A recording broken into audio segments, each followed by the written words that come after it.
In March 2004, Fresno police entered a small home, uncovering a scene that would haunt them forever. 9 bodies, including children, stacked in a back room. The man behind this atrocity was Marcus Wesson, a father who led his family into unimaginable darkness. This is the chilling account of how his twisted dominion culminated in one of California's most horrific family massacres. It started as a call for a domestic disturbance. On March 12, 2004, at 761 West Hammond Avenue in Fresno, California, officers arrived expecting to mediate a family dispute, but the moment they stepped onto the property, they sensed something was terribly wrong. Outside the house, a group of frantic women stood screaming, pleading with officers to let them inside. Their children were in there. They needed to get them out. One woman shouted that their lives were in danger, but behind the front door there was only silence. Then, a towering figure emerged, Marcus Wesson. Dressed in baggy clothes, long dreadlocks cascading over his shoulders, he stepped into the doorway with an eerie calm. He told officers everything was under control, that there was no problem. But as he spoke, his massive frame blocked the entrance. The officers demanded to see the children. Wesson refused. A tense standoff ensued. As officers ordered him to step aside, Wesson turned and vanished into the house, closing the door behind him. And then, a single gunshot rang out. A pause. Then, another. And another. Officers forced their way inside, weapons drawn. They moved quickly through the cluttered rooms, past antique coffins stacked against the walls, past bizarre religious writings scribbled on papers, until they reached the back bedroom. The door was shut. When they forced it open, they stopped cold. Inside, 9 bodies lay piled atop one another, eerily arranged in a heap. Blood pooled on the floor beneath them. Each one, a child, a young adult, had been shot once through the eye. Some of them were still warm. In the dimly lit room, the officer's eyes locked onto one figure standing among the dead, Marcus Wesson. His hands dripping with blood, he stood calmly, silently, as if none of it had happened. The scene was beyond anything Fresno police had ever witnessed. A massacre, a ritualistic execution of Wesson's own daughters, sons, and grandchildren. 9 lives, gone in an instant. But what led to this moment? And who, or what, was Marcus Wesson, really? The truth behind this house of horrors would soon shock the nation. Marcus DeLon Wesson, born August 22, 1946, in Kansas, the eldest of 4 children of Benjamin and Carrie Wesson. His mother raised him in the Seventh-day Adventist Church. Wesson claimed that his mother was a religious fanatic. His father was an alcoholic child abuser who abandoned his family when Wesson was a child. By the early 1960s, the family had moved to San Bernardino, California. After dropping out of high school, Wesson joined the U.S. Army, serving from 1966 to 1968 as an ambulance driver, which included a deployment in the Vietnam War. Shortly after leaving the military, Wesson moved in with an older woman, Rosemary Solorio, and her 8 children in San Jose, California. In 1971, Solorio gave birth to Wesson's son. In 1974, Wesson began sexually abusing Solorio's 8-year-old daughter, Elizabeth. Wesson married Elizabeth when she turned 14 and he was 34. 4 months later, she gave birth to her first child. Eventually, the couple had 10 children together, including 1 infant who died. Marcus Wesson's family dynamics were marked by extreme control, manipulation, and abuse, creating a closed environment that isolated his family from the outside world. Wesson fathered children with multiple women, including his own daughters and nieces, resulting in a complex and abusive family structure. He maintained simultaneous relationships, enforcing a polygamous household where he exerted absolute authority. This control extended to dictating personal aspects of their lives, such as clothing choices and daily activities. Inside Marcus Wesson's home, the rules weren't just strict, they were absolute. The family wasn't merely a collection of individuals. Wesson had transformed it into a terrifying, self-made cult, a world where he held every ounce of power. From the outside, the Wesson family appeared as any other quiet, secluded household in Fresno. But within those walls, the terrifying grip of Marcus Wesson's twisted beliefs controlled everything. Wesson believed that he was no ordinary man. In fact, he saw himself as a god, and he told his children that they were part of his divine plan. This was not just a case of misguided leadership or a problematic relationship. It was a complete distortion of religious faith, power, and control.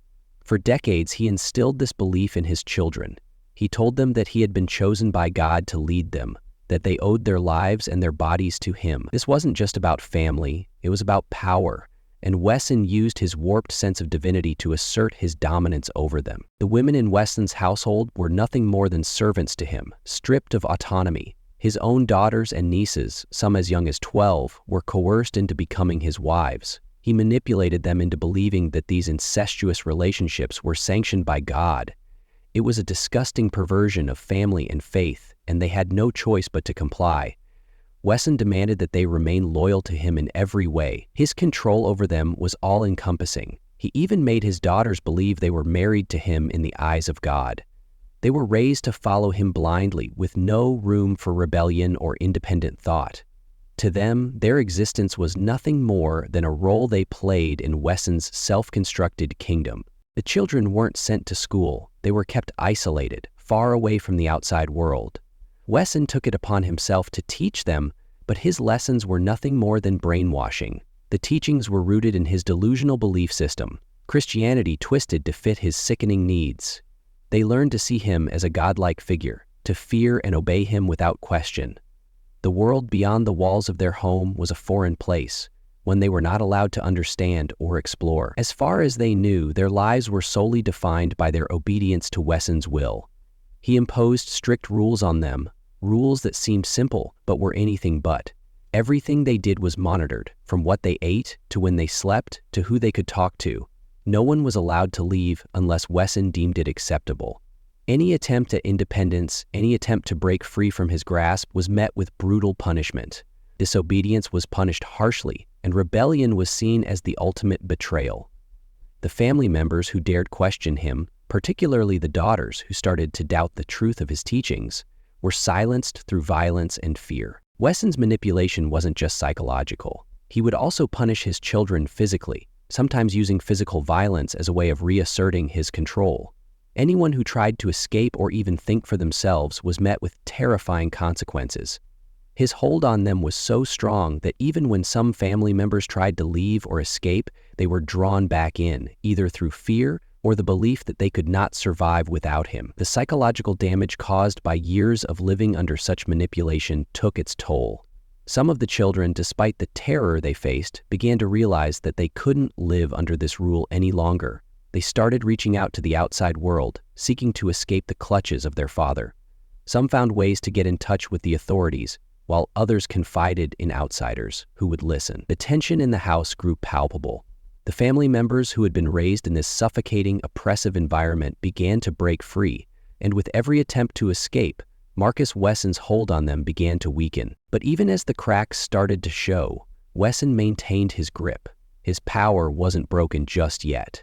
The tension between the family members who wanted to escape and those still under his control simmered beneath the surface. Wesson's paranoia grew, knowing that some of his children were no longer as loyal to him as they once had been. He had built his empire within those walls, and he would not let it crumble without a fight. The house itself, once a fortress of fear, began to feel more like a ticking time bomb, ready to explode at any moment. What Marcus Wesson didn't know was that the desperation for freedom was growing in those within his grasp. They were beginning to see the possibility of life beyond the walls of his control. What they didn't know, though, was that the violence and control they had lived with for so long would soon culminate in something far more horrific than any of them could have imagined. The air in that house was thick with the weight of years of suffering, and the inevitable, tragic event was on the horizon. Wesson's control would soon face its ultimate test, and the tragic fate of his family would forever mark one of the darkest chapters in California's history. For most of the children, this was their entire reality. It was the only life they knew. But over time, some of the older children began to wake up to the nightmare they were living. Ruby, who was 17 in 2004, had always been different. She was intelligent, strong-willed, and had a quiet rebellion inside her that couldn't be suppressed forever. The emotional and physical abuse she suffered at the hands of her father had scarred her deeply. Wesson had sexually abused her since she was a young girl, and now, as an adult, she realized just how much her father's control had warped her sense of reality. Ruby had made a decision. She wanted out, not just for herself, but for her children too.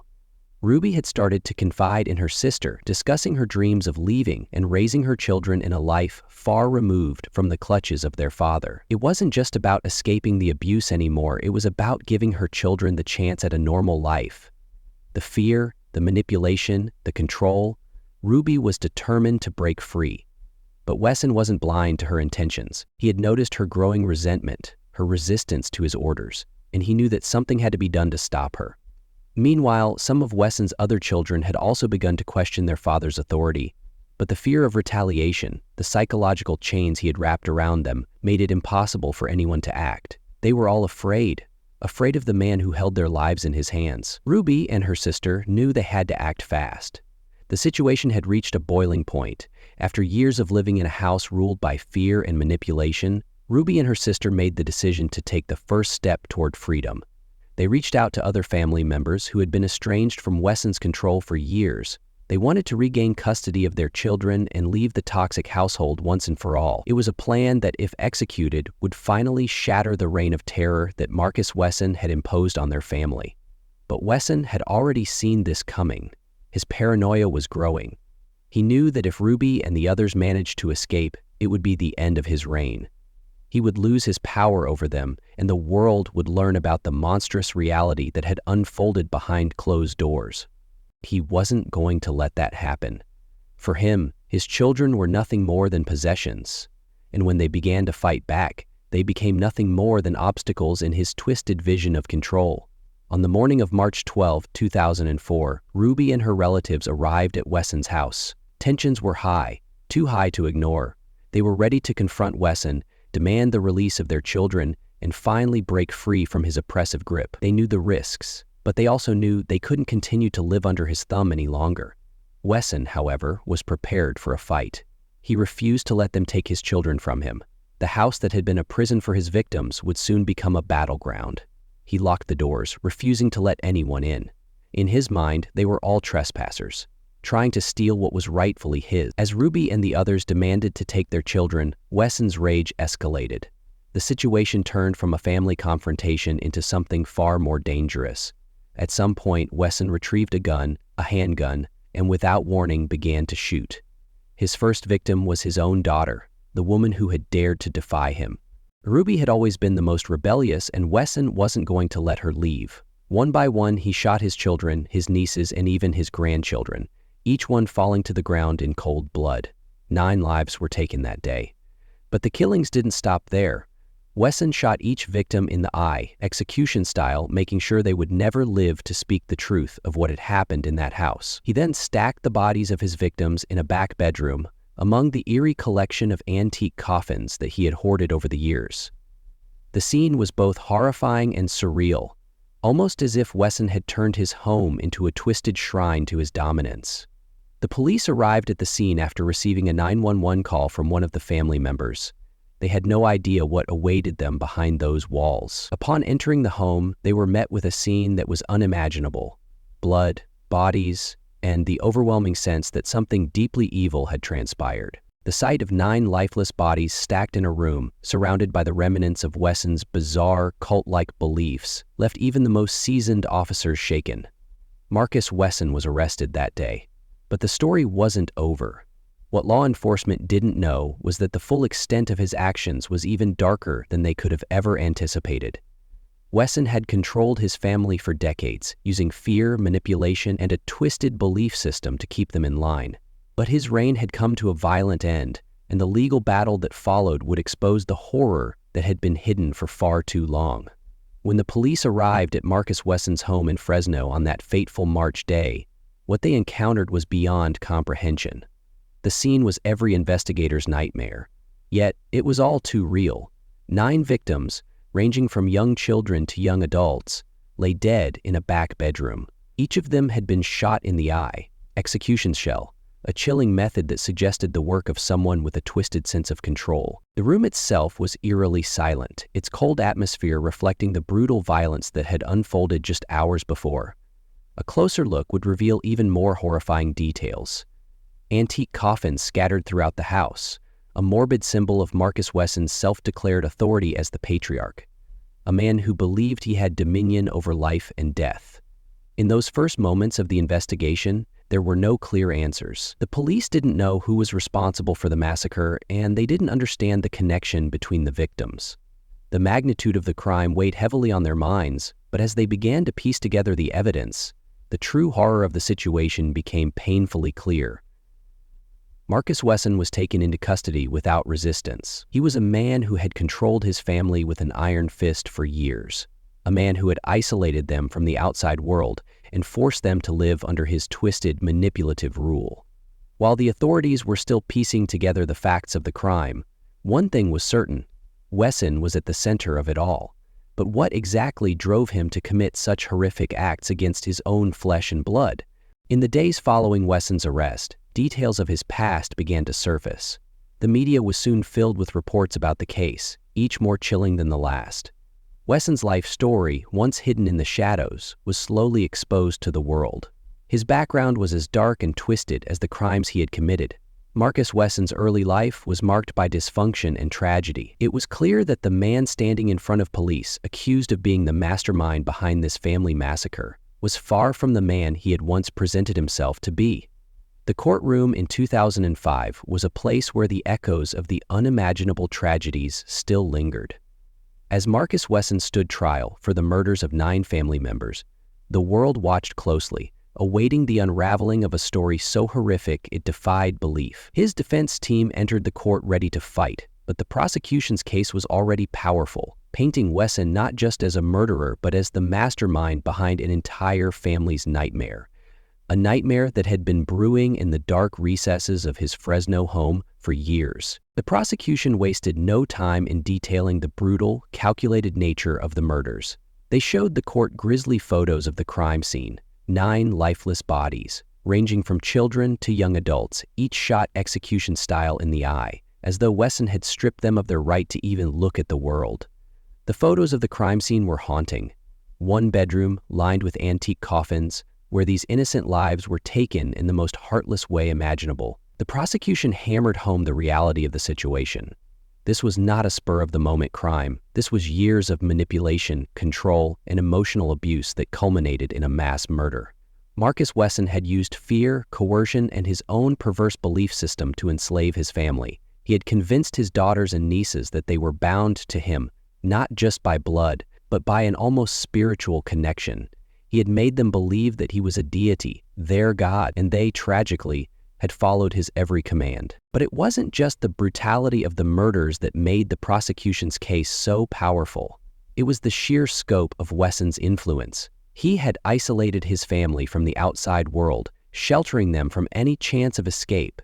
His children had been homeschooled in a way that only perpetuated his bizarre beliefs.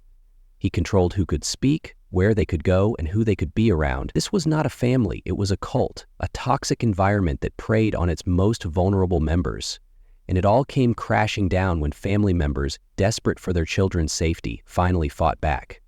The jury was shown a deeply disturbing photo of Wesson's home, a small, cramped house filled with cages, an eerie collection of antique coffins, and a haunting, overwhelming sense of fear that seemed to cling to every surface. The victims, his own flesh and blood, had been locked in a life of unimaginable suffering, a life shaped entirely by the will of a man who saw himself as untouchable, a man who believed that his reign of terror was justified by a self-constructed belief in his divine power. The prosecution's case was further bolstered by survivor testimony.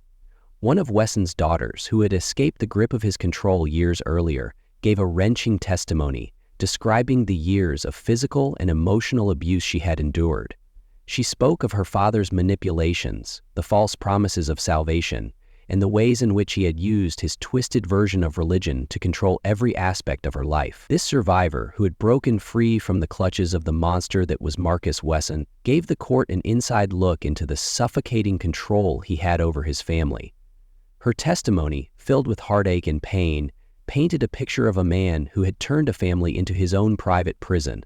But even with the mounting evidence and survivor testimony, the defense team sought to paint a different picture. They argued that Marcus Wesson was not the cold, calculating killer the prosecution claimed he was. They suggested that one of Wesson's daughters, Sarah, had been the actual perpetrator of the murders.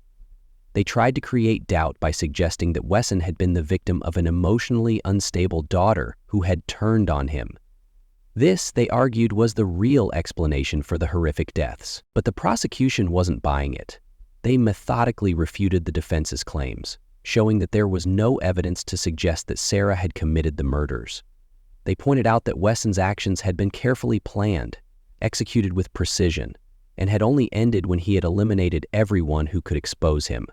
His hands were covered in blood, and no amount of defense strategy could conceal that truth. As the trial neared its end, the prosecution made their closing argument. Marcus Wesson was not a victim of circumstance. He was a predator who had preyed upon his own flesh and blood, using his position as a father to create a life of terror, manipulation, and control. He had been the one pulling the strings, making the decisions, and executing the murder of each of his family members. Wesson had played God, and for that, he would pay the ultimate price. The defense, on the other hand, tried to leave doubt in the minds of the jurors, but it was clear that their arguments couldn't shake the foundation of the case. Wesson's crimes were not just physical, they were deeply psychological. They involved years of torment, manipulation, and control. The final image that the jury had in their minds was not just of a man who killed, but of a man who destroyed lives for his own twisted vision of power. After weeks of testimony, the jury deliberated.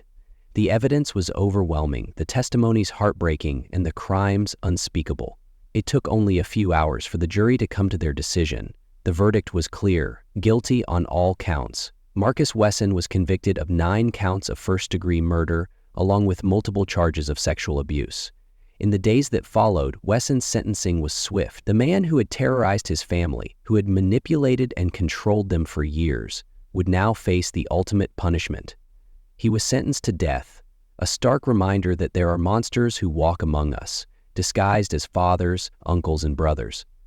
For his victims, there was no redemption. The trial was over, but the damage had already been done. The scars left on the survivors, the community, and the victims' memories would last forever. Wesson's fate was sealed, but the horrific image of what he had done would haunt those who had been left behind. For them, the trial had been just one chapter in a never-ending nightmare. When the horrific news broke about the massacre that had taken place inside a quiet house in Fresno, the community was left in shock. The murders of 9 family members, including children as young as a few years old, sent ripples of disbelief through the city. Fresno, a place known for its family-friendly atmosphere and tight-knit neighborhoods, suddenly felt like an entirely different world.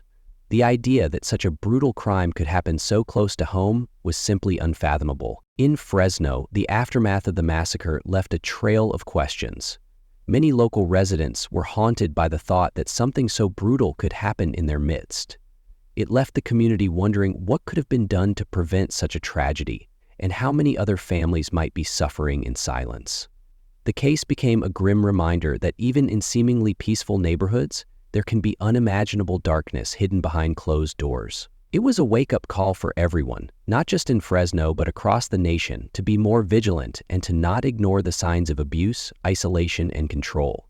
In the wake of the tragedy, the city of Fresno took steps to address the larger issues that had been brought to light. Social services, law enforcement, and community leaders began reevaluating their approaches to family violence, cult-like groups, and the dangers of unchecked manipulation. There was an increased awareness of the signs of control and abuse, and many organizations started to provide better resources for those who might be at risk.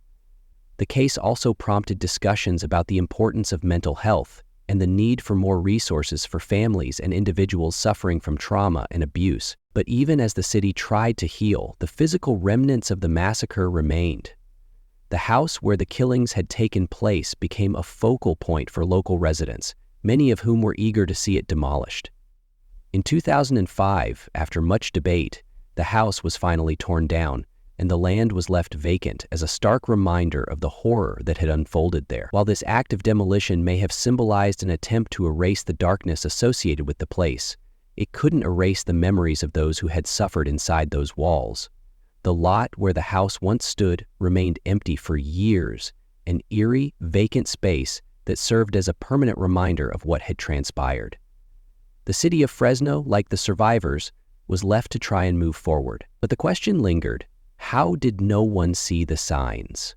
How could a family endure such cruelty for so long, and how could one man exert such a horrifying level of control over so many lives? The impact of the tragedy would be felt for generations. As the years passed, the effects of Marcus Wesson's crimes continued to reverberate across the community. The legacy of the massacre became a part of Fresno's history, a reminder that evil can lurk where you least expect it. The survivors carried the weight of their trauma with them, and those who had known the Wesson family would never be the same. Fresno had been forever changed by the horrors that had unfolded in the heart of their city. But despite the darkness that had descended upon the community, there was also a resolve to move forward, to protect the vulnerable, and to ensure that something like this would never happen again. The tragedy forced people to look inward and reevaluate their assumptions about what was happening in their own neighborhoods. It also prompted a greater sense of responsibility within the community, urging residents to be more proactive when it came to spotting signs of abuse, controlling behavior, and potential cult-like influences. In the years that followed, the city began healing, but the scars of the massacre remained etched in the collective memory of Fresno. And while time may have dulled some of the pain, the tragedy would never be forgotten. It remained a powerful reminder that even in the most unlikely places, darkness can take root, and the most horrific secrets can lie hidden in plain sight. Wesson is still incarcerated today, sentenced to death, but the true scope of his control and the lasting effects of his actions are something the world will never forget. This case highlights a terrifying reality: the evil that can hide behind a facade of familial love, the destruction that can be caused by unchecked power, and the lengths to which people can go to hide their darkest secrets. It's a stark reminder that even in the most ordinary places, the unimaginable can unfold. The lessons from this tragedy extend far beyond the walls of Marcus Wesson's home, reminding us of the importance of vigilance, the need for protection, and the tragic consequences of silence. As we reflect on this haunting case, one question remains: what if someone had spoken out sooner? What if those who saw the signs had acted before it was too late? The answers to these questions may never come, but the memory of the victims and their suffering will continue to shape the way we view control, family, and the dangerous power of manipulation. If you're disturbed by what you've heard today, you're not alone. This story isn't just a tale of a tragic massacre. It's a warning. If you have thoughts on how these patterns can be prevented, or wish to share your own reflections, leave a comment below. Don't forget to like, subscribe, and hit the bell for more deep dives into some of the most chilling true crime stories.